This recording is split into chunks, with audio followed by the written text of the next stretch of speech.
Hello everyone, अगर आपने अभी तक चैनल को सब्सक्राइब नहीं किया है तो कर ले। साथ ही वीडियो को लाइक कर दीजिएगा और कहानी के पिछले एपिसोड्स को ज़रूर पढ़ ले। आरोही की आंखें हल्की नम हो गईं, लेकिन उसने खुद को संभालते हुए कहा, सर मैं जल्दी आने की कोशिश कर रही थी, लेकिन रास्ते में अव्यन ने अपनी आंखें सिकोड़कर उसे देखा। इनफ, आपको लगता है कि मैं आपकी बेवकूफ़ी भरी सफाई सुनने में इंटरेस्टेड हूँ। फिर वो कुछ सेकंड चुप रहा, क्योंकि आरोही की आंखों की नमी ना जाने क्यों उससे अच्छी नहीं लग रही थी। इसीलिए वो थोड़ा रुककर उसकी ओर देखते हुए ठंडे लहजे में कहता है, आपको पता भी है, आपकी वजह से हमारी क्लाइंट मीटिंग डिले हो गई। बिजनेस वर्ल्ड में प्लेट होना प्रोफेशनलिज्म की सबसे बड़ी बेइज्जती होती है, मिस बेबी गर्ल, और आपने आज खुद को बहुत अच्छे से साबित कर दिया। आरोही ने नजरें उठाकर उसे देखा। सर, मैं सच में। अव्यन ने उसे एक गहरी सख्त नजर से देखा। अब भी आप मेरे सामने खड़ी होकर मुझे सफाई दे रही हैं, लेकिन मैं आपको बता दूं कि मुझे बहाने सुनने की आदत नहीं है। मिस बेबी गर्ल, अगर आप मेरी असिस्टेंट हैं तो आपको वक्त का ख्याल रखना होगा।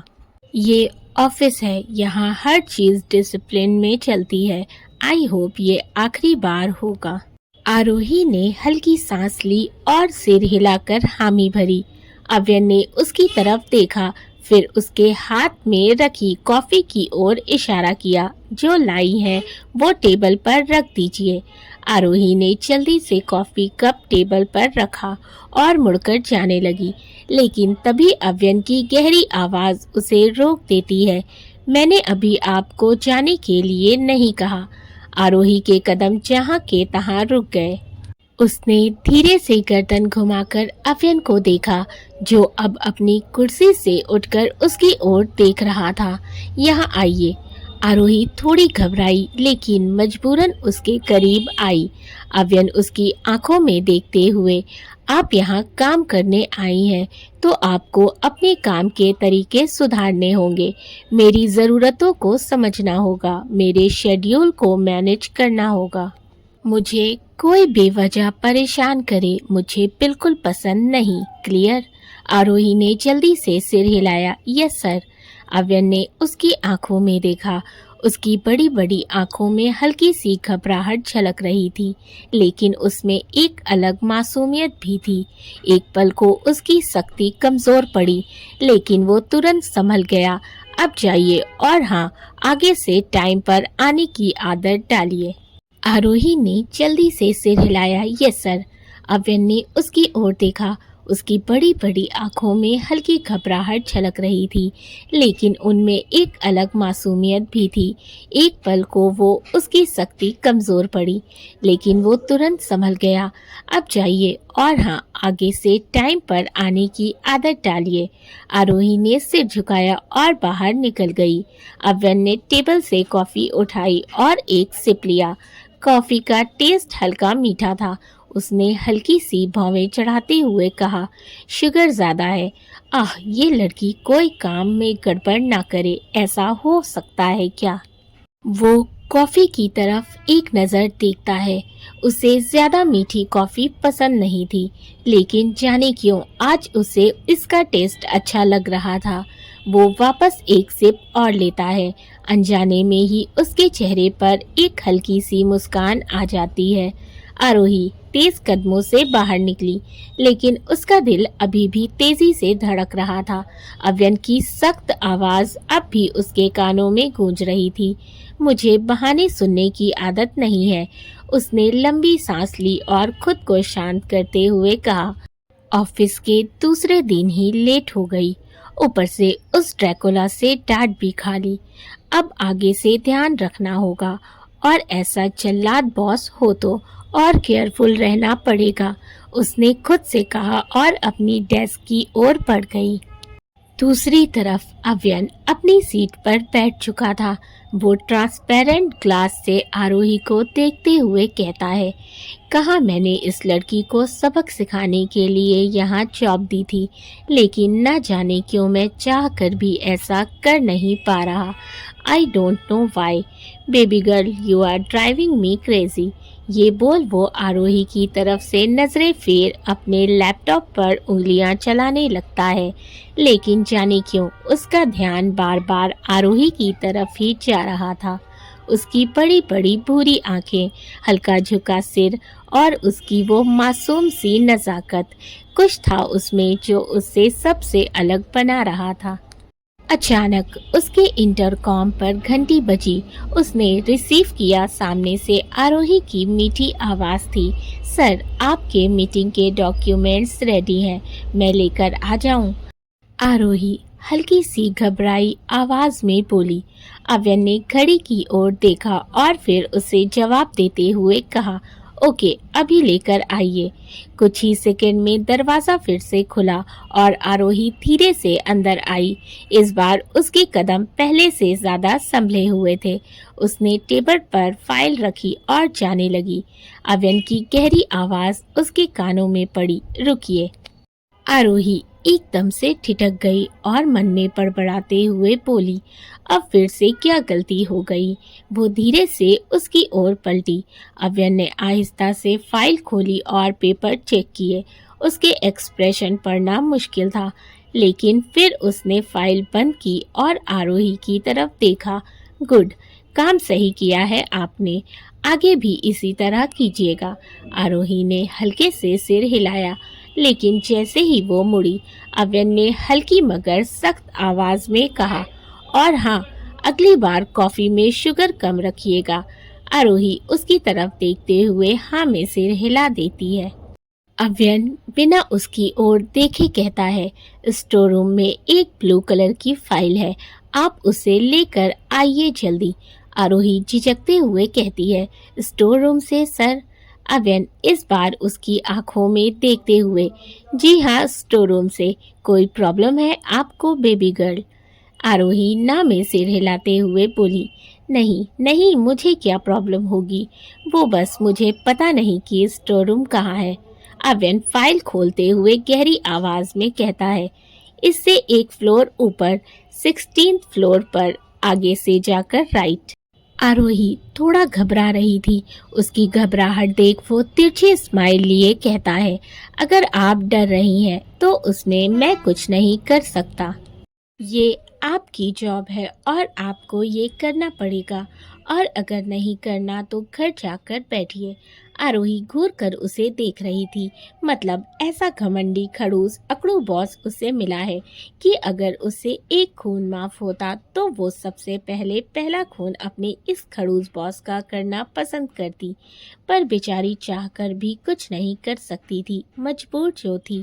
आरोही एक नज़र अव्यन को देखती है, जो फाइल पढ़ने में मशरूफ था। वो बिना कुछ बोले केबिन से बाहर निकल जाती है। उसके जाते ही अव्यन अपनी नजरें उठाकर उसकी ओर देखता है, जहां से आरोही अभी गई थी। उसके चेहरे पर स्मिर्क, एक तरह की स्माइल थी। आरोही लिफ्ट से 16 फ्लोर पर आती है और कॉरिडोर से होते हुए आगे जाकर राइट साइड जाती है। सामने एक बड़ा स्टोर रूम था। आरोही धीरे से दरवाज़ा खोलकर अंदर आती है। स्टोर रूम में हल्की रोशनी थी। आरोही धूल से भरी अलमारी के पास खड़ी थी, जिसमें पुराने रिकॉर्ड्स की फाइल ऊपर तक भरी थी। आरोही ने अलमारी से ऊपर के हिस्से की ओर देखा, जहां वो फाइल रखी थी। वो थोड़ा उचककर अपने नाजुक हाथों से वो फाइल निकालने लगी। पुरानी फाइलों को खंगालते हुए आरोही को फाइल निकालनी है जो अव्यन ने मांगी थी। जैसे ही उसने वो फाइल खींची, ऊपर रखी भारी भरकम किताबों और फाइलों का बैलेंस बिगड़ गया और एक मोटी फाइल सीधे उसके पैर पर आ गिरी। उसके मुंह से दर्द भरी आह निकल गई। दर्द से उसकी आंखें भीग गई, लेकिन उसने खुद को संभाला। उसने अपने पैर की ओर देखा जहां कट लग गया था और उसमें से खून निकल रहा था। साथ ही सूजन भी आ गई थी, मगर वो जानती थी कि अव्यन से देर करने का मतलब था और ज्यादा गुस्सा। वो किसी तरह से अपने दर्द को संभालते हुए फाइल लेकर बाहर निकल गई। अव्यन का केबिन। आरोही किसी तरह चलते हुए केबिन में पहुंची और फाइल उसकी टेबल पर रख दी। अव्यन ने एक नज़र उसके चेहरे पर डाली। पसीने की हल्की बूंदें, आंखों में हल्का दर्द और होठ हल्के से कांप रहे थे। उसके चेहरे पर कुछ अलग ही मासूमियत थी। वो फाइल उठाने लगा, तभी उसकी नज़र आरोही के पैरों पर पड़ी, जहां चोट लगी थी और उसमें से खून निकल रहा था और सूजन भी साफ दिख रही थी। वो तुरंत बोला, ये कैसे हुआ? उसकी आवाज में अनजाने ही आरोही के लिए फिक्र झलक आई। आरोही तुरंत पैर पीछे करते हुए बोली, कुछ नहीं, बस हल्की चोट लगी है। अव्यन ने बिना कुछ कहे टेबल की ड्रॉर से फर्स्ट एड बॉक्स निकाला और तुरंत चेयर से उठकर उसके पास आते हुए बोला, सोफे पर बैठिए। आरोही चौंक गई और तुरंत 2 कदम पीछे होते हुए बोली, सर रहने दीजिए, मैं खुद कर लूंगी। अव्यन उसकी बातों को इग्नोर करते हुए सख्ती से कहता है, मैं आपसे पूछ नहीं रहा हूँ, बल्कि आपका बॉस होने के नाते आपको ऑर्डर दे रहा हूँ। बैठिए। उसका लहजा इतना ठंडा था कि आरोही उसके आगे कुछ बोल ही नहीं पाई और मजबूरन उसे सामने रखे सोफे पर बैठना पड़ा। अव्यन उसके पास आया और उसके सामने बैठते हुए धीरे से उसके पैर को अपने हाथों में लेता है। उसकी उंगलियों की ठंडी चुभन आरोही के दिल को गुदगुदा रही थी। उसका दिल जोरों से धड़क उठा। वो असहज महसूस कर रही थी। अव्यन का स्पर्श एक पल के लिए उसे अजीब एहसास दिला गया। अव्यन ने कॉटन से पहले खून साफ किया, फिर उस पर हल्की दवा लगाई। जब भी वो हल्का सा दबाव देता, आरोही का चेहरा दर्द से सिकुड़ जाता, लेकिन वो अपनी आंखें बंद कर उस दर्द को बर्दाश्त कर रही थी। अव्यन उसकी ओर देखता है। उसके मासूम चेहरे पर इस वक्त दर्द की शिद्दत थी, जो जाने क्यों अव्यन को तकलीफ दे रही थी। वो उसे दवा तो लगा रहा था, साथ ही हल्की हल्की फूंक भी मार रहा था, जिससे आरोही के दर्द में थोड़ी कमी आई थी और उसने धीरे से अपनी आंखें खोल दी थी। अव्यन उसके नाजुक पैरों में पट्टी बांधते हुए कहता है, इतनी दम है आपकी, खुद का ख्याल तक नहीं रख सकती। वैसे बताने की जहमत उठाएंगी, आपकी ये चोट आपने कैसे लगा ली? वो बिना उसकी ओर देखे कहता है। आरोही ने गहरी सांस लेते हुए कहा, वो फाइल निकालते वक्त एक भारी फाइल मेरे पैरों पर आ गिरी, बस इस वजह से लग गई। अव्यन उसकी ओर नजरें उठाते हुए कहता है, जरूरत क्या थी इतनी बहादुरी दिखाने की? थोड़ा तो अक्ल से काम लिया कीजिए। कुछ हो जाता तो? खैर, मैं भी किससे कह रहा हूँ। ये बोल वो हल्के हल्के हाथों से उसके पैर में पट्टी बांध रहा था। आरोही मुंह बनाते हुए कहती है, अगर आपको इतनी ही चिंता हो रही है तो डांट क्यों रहे हैं? अव्यन रुका और एक पल के लिए उसकी आंखों में देखा। वहाँ कुछ ऐसा था जिसे आरोही समझ नहीं पाई।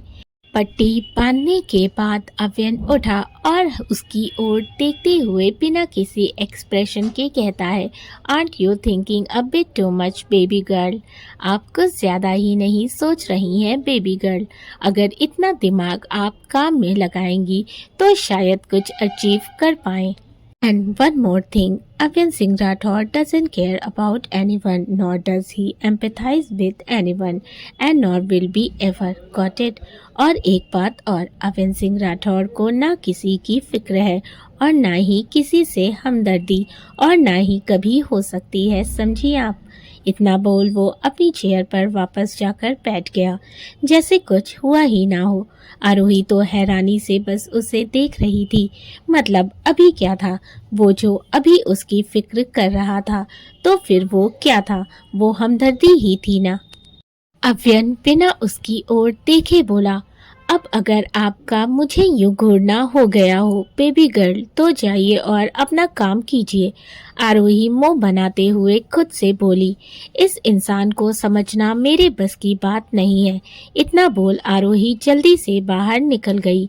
जैसे ही आरोही अपनी डेस्क पर पहुंची, अचानक उसका बैलेंस बिगड़ गया और वो गिरने ही वाली थी कि तभी रोहन, जो उसकी ओर ही आ रहा था, तुरंत आगे बढ़कर उसे थाम लेता है और तुरंत उसे सीधा खड़ा करते हुए फिक्र से कहता है, तुम ठीक हो? आरोही हाँ में सिर हिलाते हुए, थैंक यू रोहन, आपने मुझे बचा लिया, वरना मैं गिर जाती। रोहन मुस्कुराते हुए, डोंट वरी, मैं तुम्हें गिरने नहीं देता। आरोही हल्के से मुस्कुरा देती है और धीरे से चलकर अपने डेस्क पर जाकर बैठती है। उसके चेहरे पर दर्द देख रोहन कुछ बोलता उससे पहले ही उसकी नज़र आरोही के पैर पर पड़ती है। अरे आरोही, ये चोट कैसे लगी तुम्हें? आरोही अपने पैर की ओर देखते हुए बोली, कुछ नहीं, बस हल्की सी चोट है। रोहन तुरंत उसके बगल में बैठते हुए उसकी परवाह करते हुए कहता है, तुम्हें अपना ख्याल रखना चाहिए आरोही। ज़्यादा दर्द तो नहीं हो रहा? अगर हो रहा है तो अभी हॉस्पिटल चलते हैं, सर से मैं बात कर लूँगा। आरोही तुरंत उसे मना करते हुए कहती है, नहीं, उसकी ज़रूरत नहीं है रोहन, मैं ठीक हूँ। थैंक यू मेरी इतनी फिक्र करने के लिए, पर मैं सच में ठीक हूँ। रोहन हल्के से मुस्कुराते हुए बोला, ओके, तुम कह रही हो तो मान लेता हूँ, लेकिन फिर भी अगर कोई प्रॉब्लम हो तो तुम प्लीज़ मुझे बेझिझक कहना, ठीक है? और वैसे भी हम तो दोस्त हैं ना। वो बहुत उम्मीद से उसकी तरफ देख रहा था। शायद वो उसके मुंह से यही सुनना चाहता था। आरोही थोड़ा हिचकिचाते हुए कहती है, रोहन उसकी हिचकिचाहट देख मायूस हो जाता है। वो फीकी सी मुस्कान लिए कहता है, इट्स ओके, अगर तुम मुझसे दोस्ती करने में अभी कंफर्टेबल नहीं हो तो मैं तुम्हें फोर्स नहीं करूँगा। ये बोल वो ज़बरदस्ती मुस्कुराते हुए बोला, अपना ख्याल रखना, मैं आता हूँ। वो चेहरे पर झूठी मुस्कान लिए उठकर जाने लगता है। तभी आरोही उसका हाथ पकड़ उसे रोक लेती है। रोहन गर्दन घुमाकर धीरे से उसकी तरफ पलटता है और सवालिया नजरों से उसे देखता है, जैसे पूछ रहा हो, क्या हुआ? आरोही हल्के से मुस्कुराते हुए कहती है, एक दोस्त को दूसरे दोस्त की हेल्प करनी चाहिए, खासतौर पर जब उसकी दोस्त के पैरों में चोट लगी हो। आरोही की बातें सुन रोहन के चेहरे पर ना बयां हो सकने वाली मुस्कुराहट आ जाती है। वो आंखों में चमक और चेहरे पर खुशी लिए कहता है, तुमने मुझे दोस्त कहा, इसका मतलब मैं तुम्हारा दोस्त हूँ। आरोही मुस्कुराते हुए हाँ में सिर हिला देती है। रोहन खुशी से फूले न समाते हुए कहता है, oh thank you so much Aarohi, तुम नहीं जानती तुमने मुझसे दोस्ती करके मुझ पर कितना बड़ा एहसान किया है। देखना आरोही, मैं हमारी दोस्ती को कभी टूटने नहीं दूंगा, I promise. And once again thank you so much. Aarohi चेहरे पर मुस्कान लिए कहती है, प्लीज़ रोहन, ऐसी बातें करके मुझे शर्मिंदा मत कीजिए, मैंने आप पर कोई एहसान नहीं किया है। रोहन हल्के से हंसते हुए, ओके नहीं करूँगा, लेकिन एक शर्त पर। आरोही सवालिया नजरों से उसे देखते हुए बोली, कैसी शर्त? रोहन हंसते हुए बोला, अरे इतना घबरा क्यों रही हो यार, मैं सिर्फ इतना चाहता हूँ कि तुम मुझे आपकी जगह तुम कहकर बुलाओ, वो मुझे ज़्यादा अच्छा लगेगा। आरोही उसकी बात सुन हल्के से मुस्कुराकर हाँ में सिर हिलाते हुए कहती है, ठीक है। रोहन मुस्कुरा रहा था। वो वैसे ही मुस्कुराते हुए कहता है, अच्छा तुम कुछ खाओगी? थोड़ी देर में लंच ब्रेक होने वाला है, मैं तुम्हारे लिए कुछ लेकर आऊं? आरोही उसकी ओर देखते हुए कहती है, रोहन लंच ब्रेक होने में अभी आधी घंटा बाकी है, तुम्हारा ध्यान कहाँ है? रोहन अपने सर पर हाथ फेरते हुए, ओह सॉरी, मैंने शायद ध्यान नहीं दिया। आरोही नागवारी से सिर हिलाते हुए, तुम भी ना बुद्धू हो एकदम। ये बोल वो खिलखिला कर हंसने लगती है। उसकी हंसी इतनी प्यारी थी कि रोहन उसमें खो गया था। वो बेख्याली में कहता है, your smile is so adorable and your look even more lovely when you smile like that. तुम्हारी हंसी बहुत प्यारी है और ऐसे मुस्कुराते हुए और भी प्यारी लगती हो। वो लगातार उसे देख रहा था और खुद भी मुस्कुरा रहा था। आरोही उसकी बात सुन तुरंत चुप हो जाती है। रोहन उसकी ओर देखते हुए, क्या हुआ, तुम रुक क्यों गई? हंसती रहा करो ना, अच्छी लगती हो। आरोही कुछ नहीं कहती, बस धीरे से मुस्कुरा देती है। ये दोनों इस बात से बेखबर थे कि दो जोड़ी नीली आंखें इन्हें कब से घूर रही हैं। जो और कोई नहीं, अव्यन था।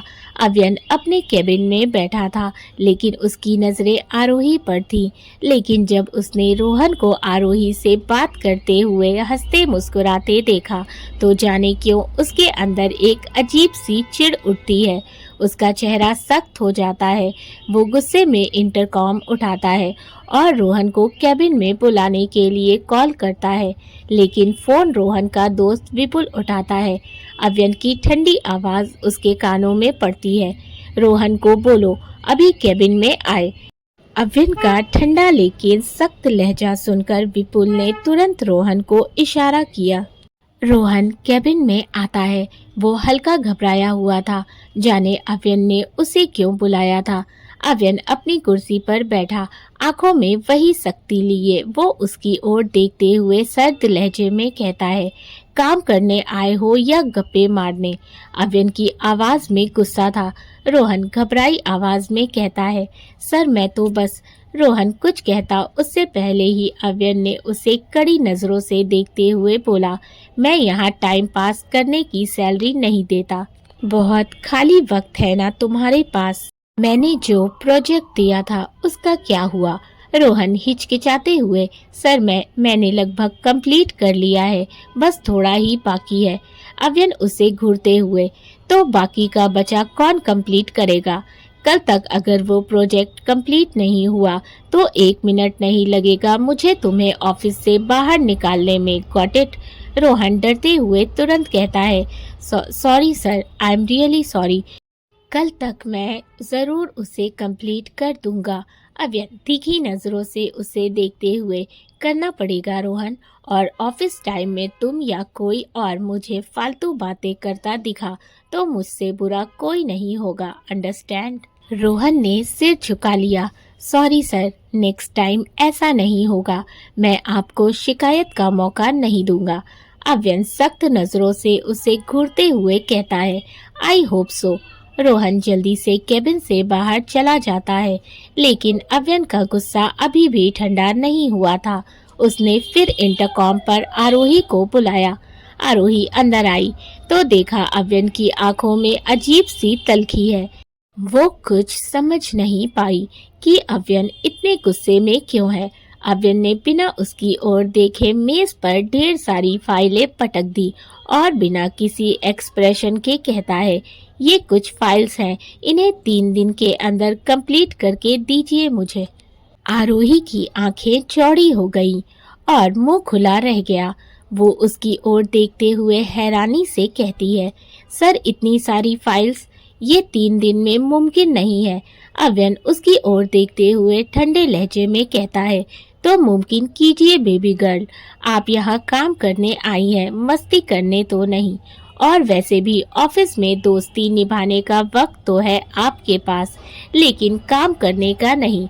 आरोही को अब गुस्सा आ रहा था, लेकिन वो कुछ कह नहीं सकती थी। उसने फाइल्स उठाई और बाहर निकल गई।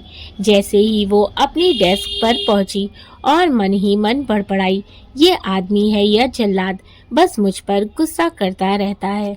मुझे परेशान करने में मजा आता है क्या उन्हें? अब 3 दिन में कैसे कंप्लीट करूंगी मैं इन फाइल्स को? लगता है 3 दिन मुझे ओवर टाइम काम करना पड़ेगा। चल आरोही, लग जा काम पर। इतना बोल आरोही अपना काम करने लगती है। इधर अवन अपनी सीट पर बैठा खुद से लड़ रहा था। उसे खुद नहीं समझ आ रहा था कि उसे इतना गुस्सा क्यों आया था, लेकिन एक बात तो तय थी, उसे पसंद नहीं आ रहा था कि आरोही किसी भी लड़के से बात करे, और ये एहसास उसे और भी गुस्सा दिला रहा था। दोस्तों, आई होप कि आप लोगों को स्टोरी अच्छी लग रही हो, कहानी पसंद आ रही हो, तो वीडियो को लाइक कर दीजिएगा। चैनल को सब्सक्राइब नहीं किया है तो कर ले, साथ ही अपने फीडबैक मुझे ज़रूर दें। इसी तरह से प्यार बनाए रखें। कहानी के पिछले एपिसोड्स नहीं पढ़े हैं तो पढ़ ले। मिलते हैं स्टोरी के नेक्स्ट एपिसोड में। Thank you for watching and keep supporting. Love you all.